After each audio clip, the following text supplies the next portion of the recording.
Apakah kamu pernah mendengar nama Mauritania, sebuah negara yang lebih luas daripada Prancis, terhampar sunyi di tengah padang pasir Sahara yang keras? Jika kamu mencoba membuka peta wisata Afrika, kemungkinan besar kamu tidak akan menemukan nama Mauritania tercetak tebal seperti Maroko atau Kenya. Namun di balik lapisan debu itu tersembunyi sebuah negeri dengan luas lebih dari 1 juta kilometer persegi terjepit antara Sahara dan Samudra Atlantik, tempat manusia masih bertahan hidup di giwa panas terik pasir membara dan tradisi yang membuat dunia ternganga.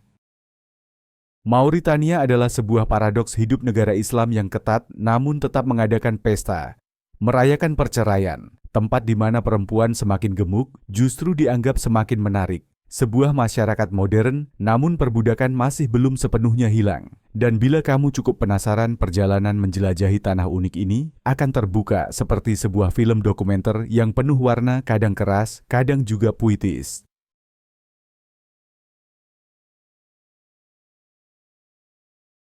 Ada beberapa tempat di dunia yang memaksamu mendefinisikan ulang seluruh tolok ukur tentang keindahan, kebahagiaan, dan peran perempuan. Dan Mauritania adalah salah satunya.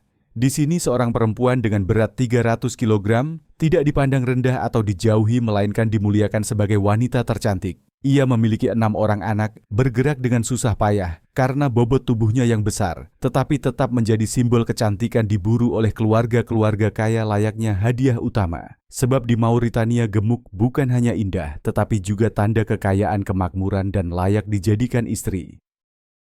Di banyak daerah pedesaan, anak-anak perempuan berusia antara 5 hingga 12 tahun dibawa ke kamp penggemukan di tengah gurun. Tempat mereka harus mengonsumsi hingga 16.000 kalori setiap hari, susu unta, mentega kental, dan sereal bercampur minyak. Setiap sendok makanan dipaksa masuk bukan karena lapar, melainkan demi masa depan memiliki suami. Gemuk adalah paspor menuju kehidupan pernikahan, sebuah standar yang dipaksakan sejak kecil, meski konsekuensinya adalah obesitas, diabetes, atau patah tulang di usia belia. Namun bila pernikahan itu berakhir dengan perceraian, apa yang akan terjadi? Di banyak negara, perempuan yang bercerai akan membawa stigma dan pandangan sinis. Tetapi di Mauritania, perceraian justru sebuah pesta. Benar sekali, pesta perceraian di sini bisa semeriah pesta pernikahan. Perempuan akan berhias cantik, mengenakan gaun terbaik, mengundang sahabat-sahabat untuk makan bersama, bernyanyi, dan menari. Itu bukanlah tanda akhir yang menyedihkan, melainkan pernyataan lantang, aku sudah lepas dari kehidupan yang tidak membahagiakan, dan aku pantas memulai kembali. Dan yang lebih unik lagi, perempuan yang telah bercerai justru dianggap idaman. Banyak pria Mauritania memilih menikah dengan perempuan yang pernah bersuami karena mereka diyakini lebih dewasa, lebih terampil mengurus rumah tangga, dan tidak lagi terjebak mimpi kosong. Dalam masyarakat Islam yang begitu ketat, hal ini adalah sebuah paradoks luar biasa, di mana pengalaman hidup menjadi nilai tambah terbesar dalam pernikahan. Jika kamu masih mengikuti kisah Mauritania sejauh ini, jangan lupa tekan tombol like dan lanjutkan untuk menjelajahi misteri Mata Sahara di akhir video. Pandangan hidup di Mauritania memang seperti itu, di mana gemuk adalah indah, perceraian adalah kebahagiaan, dan standar hidup tidak mengikuti logika umum dunia. Namun di balik hal-hal yang tampak positif, itu tersimpan begitu banyak pertanyaan pedih tentang hak asasi manusia, kebebasan tubuh, dan nilai perempuan di luar penampilan, serta peran sebagai istri. Jika kecantikan di Mauritania berarti gemuk dan kebahagiaan datang dari perceraian, maka berapa banyak lagi standar di dunia ini yang sebenarnya hanya ilusi kita anggap sebagai kebenaran mutlak.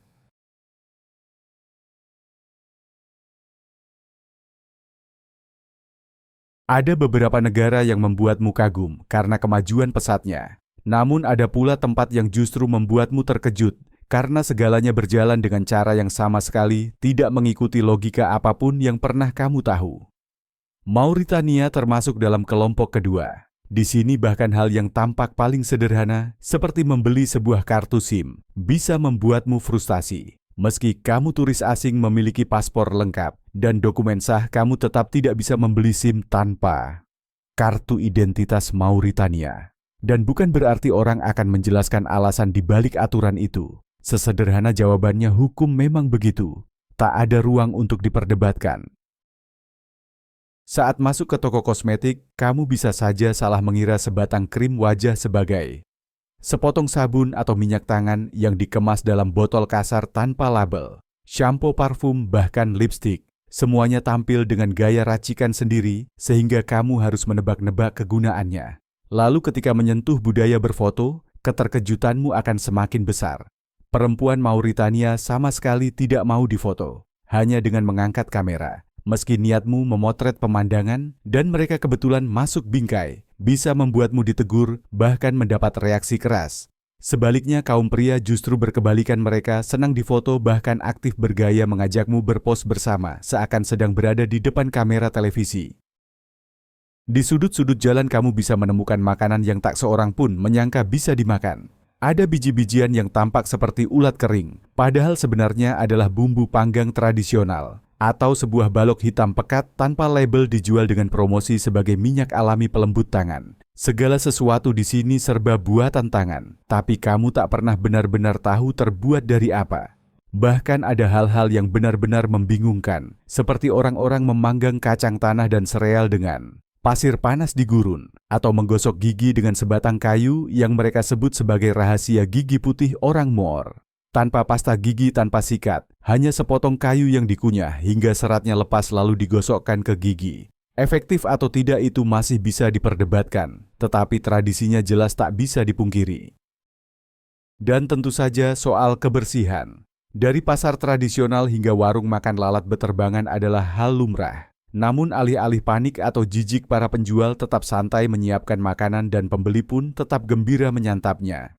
Di Mauritania tampaknya kebersihan tidak diukur dengan standar WHO melainkan dengan daya tahan tubuh dan keramahan. Yang paling aneh, meskipun semuanya tampak kuno, rumit, bahkan menjengkelkan bagi orang luar, namun di sini tak seorang pun merasa ada yang salah.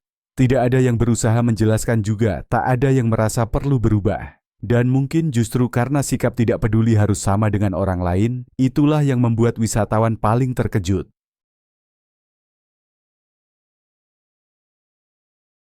Mauritania adalah salah satu negara dengan biaya hidup terendah di dunia. Namun harga murah di sini bukanlah hasil dari kemakmuran, melainkan akibat dari kekurangan. Di Nouakchott, ibu kota negara ini, kamu bisa bertahan hidup sehari hanya dengan 2 hingga 3 dolar Amerika. Sepotong roti isi daging unta yang penuh sesak hanya sekitar 10.000 ouguiya lama, setara dengan 0,3 dolar Amerika. Segelas teh mint pekat manis hingga membuatmu kebanjiran gula, harganya hanya beberapa ribu rupiah. Bahkan kamar kos sederhana, atap seng lantai tanah tanpa pendingin udara, bisa disewa dengan harga kurang dari 50 dolar Amerika per bulan. Namun itu tidak berarti kehidupan menjadi nyaman. Pasar tradisional adalah tempat paling ramai. Kamu bisa membeli daging segar, jeroan kue goreng, sayuran langsung di atas tanah. Tanpa lemari pendingin, tanpa kemasan, namun harganya sangat murah. Dan para pedagang selalu ramah, tersenyum, menawarkan dan bercerita, meski kamu hanya membeli sedikit saja. Namun di balik kesederhanaan itu, ada kenyataan yang sulit ditolak. Hampir setengah penduduk Mauritania hidup di bawah garis kemiskinan. Banyak orang tidak memiliki pekerjaan, tetap harus mengemis, bekerja serabutan, atau bergantung pada bantuan dari luar negeri. Di jalanan kamu akan sering melihat ibu-ibu muda menggendong anak duduk di trotoar meminta uang atau susu, seakan menjadi bagian tak terpisahkan dari kehidupan di sini. Namun yang mengejutkan adalah orang Mauritania tidak kehilangan martabatnya. Meski miskin, mereka tetap menjaga kesantunan, senyum, dan keramah tamahan. Walau kekurangan, mereka tetap minum teh 3 kali sehari, tetap menyapa orang asing, dan tetap menceritakan tentang negerinya dengan rasa bangga yang sederhana.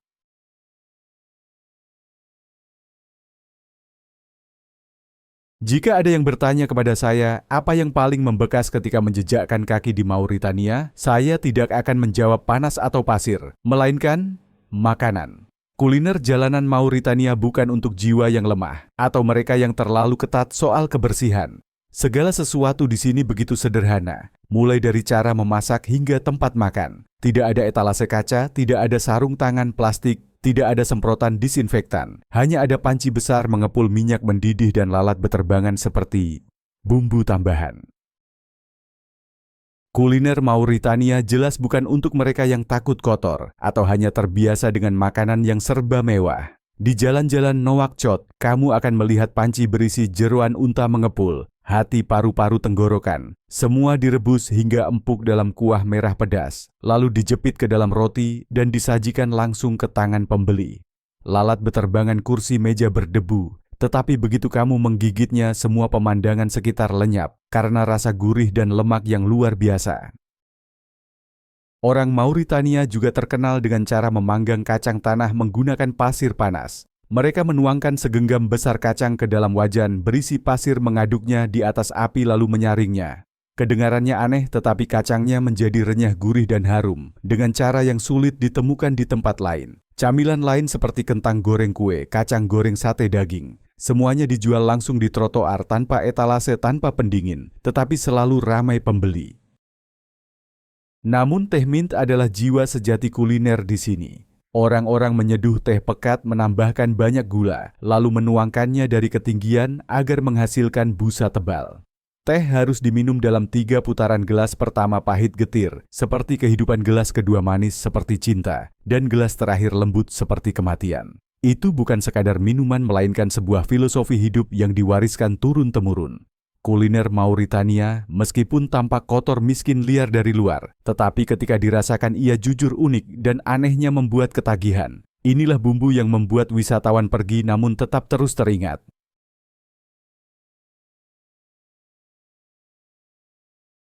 Mauritania adalah negara terakhir di dunia yang secara resmi menghapuskan perbudakan pada tahun 1981. Namun deklarasi itu hanya ada di atas kertas. Faktanya masih ada sekitar 400.000 orang yang hidup dalam kondisi dieksploitasi seperti di abad pertengahan. Mereka tidak memiliki upah, tidak memiliki hak, tidak bisa meninggalkan tuan, dan sama sekali tidak boleh membicarakan hal itu. Jika tidak ingin ditangkap, disiksa, bahkan menghilang. Yang lebih buruk, para budak itu sendiri seringkali tidak menyadari bahwa mereka adalah budak. Mereka lahir dalam keluarga yang telah menjadi pelayan selama banyak generasi dan diajarkan bahwa mengabdi adalah kewajiban, adalah takdir. Itu adalah bentuk pengendalian mental yang tak terlihat membuat mereka tidak melawan, bukan karena takut melainkan karena tidak sadar bahwa mereka sedang ditindas. Dalam banyak keluarga kaya, kamu akan melihat seorang perempuan yang melakukan segalanya: memasak, membersihkan rumah, mencuci pakaian, merawat anak. Tetapi tidak pernah duduk makan di meja yang sama. Dia tidak dipanggil dengan nama, tidak memiliki telepon, tidak diizinkan keluar rumah. Dialah budak modern, hidup di samping orang-orang merdeka, namun diabaikan oleh seluruh masyarakat. Selain itu, kemiskinan hadir di mana-mana seperti udara. Hampir setengah populasi hidup dengan kurang dari $1,9 Amerika per hari. Di banyak tempat, anak-anak pergi ke sekolah bukan untuk belajar, melainkan untuk mengemis. Mereka membawa kotak kaleng berkarat, mengetuk pintu rumah-rumah, meminta koin, sepotong roti, atau segelas air. Itu adalah latihan praktik di beberapa madrasah sekolah Islam tradisional, tempat murid dipaksa mengemis sebagai bentuk pelatihan iman. Air bersih adalah barang mewah. Di banyak pemukiman, setiap orang hanya bisa menggunakan sekitar 50 liter air per hari, cukup untuk memasak, mencuci muka, dan mandi seadanya. Ada tempat yang lebih buruk lagi. Air minum diambil dari sumur terbuka, dipakai bersama manusia, ternak, dan serangga. Banyak kasus infeksi parasit, diare, dan malnutrisi terjadi setiap hari, tetapi tak seorang pun mengeluh karena mereka sudah terlalu terbiasa. Listrik pun bagaikan privilege. Secara nasional, hanya sekitar 29% rumah tangga yang memiliki listrik stabil. Saat malam tiba, seluruh desa tenggelam dalam kegelapan. Anak-anak belajar di bawah lampu minyak, sementara orang dewasa tidur di halaman karena rumah terlalu panas. Musim panas suhu bisa mencapai 47 hingga 48 derajat Celcius, tetapi banyak rumah sakit di pedalaman tidak memiliki pendingin udara, tidak ada kipas angin, dan tidak ada lemari pendingin untuk menyimpan obat. Rumah sakit, jika ada, terletak puluhan kilometer jauhnya, dan kamu harus membawa sendiri perban jarum suntik serta sabun jika ingin mendapatkan perawatan. Dokter sangat kurang, obat terbatas, dan yang paling kurang adalah rasa percaya. Banyak orang menolak pergi ke rumah sakit karena percaya bahwa penyakit disebabkan oleh kerasukan roh dan harus disembuhkan oleh dukun atau pembaca doa. Pendidikan pun berjalan tidak teratur. Lebih dari 50% populasi dewasa buta huruf. Di daerah terpencil, satu kelas bisa hanya memiliki seorang guru yang mengajar dari kelas 1 hingga kelas 5. sementara murid harus berjalan berjam-jam untuk sampai ke sekolah. Tidak ada buku pelajaran, tidak ada meja kursi, bahkan tidak ada toilet. Dan sebagian besar anak perempuan akan berhenti sekolah lebih awal untuk menikah atau dikirim ke kamp penggemukan.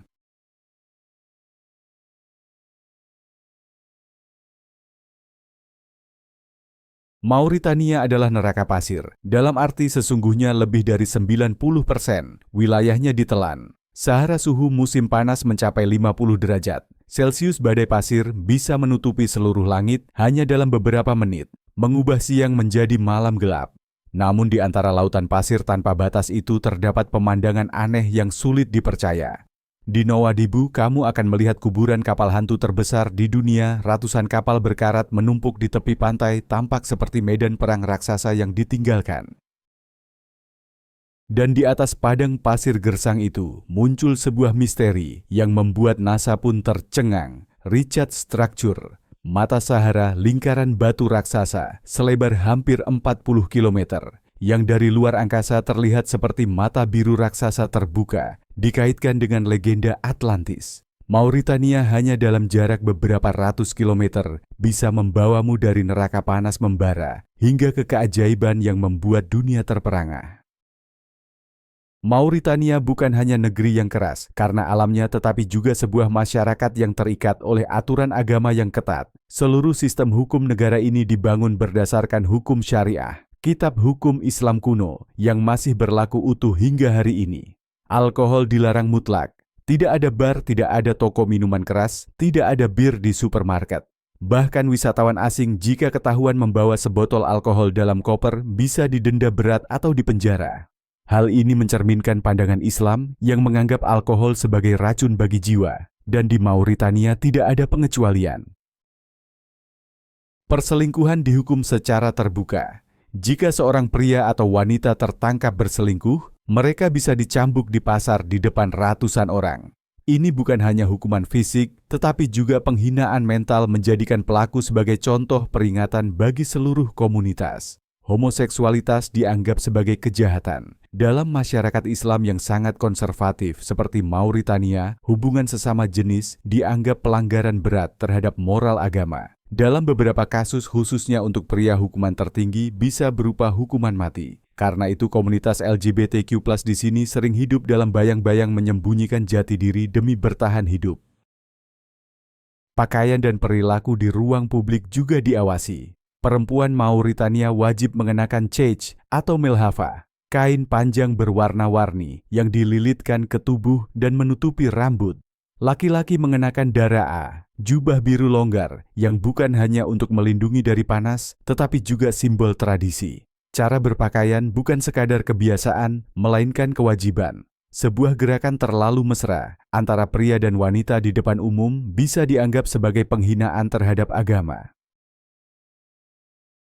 Semua aturan ini tidak hanya ada di atas kertas, mereka ditegakkan ketat dalam kehidupan sehari-hari. Orang Mauritania lahir, tumbuh, dan mematuhi aturan-aturan itu seperti bagian alami dari hidup. Bagi wisatawan barat hal ini mungkin terasa seperti kejutan budaya, tetapi bagi penduduk setempat itu adalah hal biasa. Sebuah masyarakat yang dijalankan oleh disiplin agama dan tradisi ribuan tahun. Mauritania ibarat sebuah paradoks hidup. Tempat di mana standar global menjadi tak berarti dan segalanya berjalan dengan cara sendiri. Namun ini baru permukaan dari gunung es. Sebab di balik lapisan pasir Sahara masih ada begitu banyak misteri yang belum pernah diceritakan, desa-desa yang terkubur dalam badai pasir, legenda tentang mata Sahara, atau kisah-kisah yang tak seorang pun berani ungkap tentang perbudakan modern. Apakah kamu nghi bahwa hal-hal aneh ini hanya ada di Mauritania atau juga di banyak negara lain yang hampir terlupakan oleh dunia? Dan menurutmu negara mana yang akan kita jelajahi di video berikutnya? Tinggalkan komentar di bawah. Bagikan video ini kepada teman-temanmu dan jangan lupa berlangganan channel. Karena di video selanjutnya kita akan menjelajahi sebuah wilayah yang bahkan lebih mengejutkan lagi.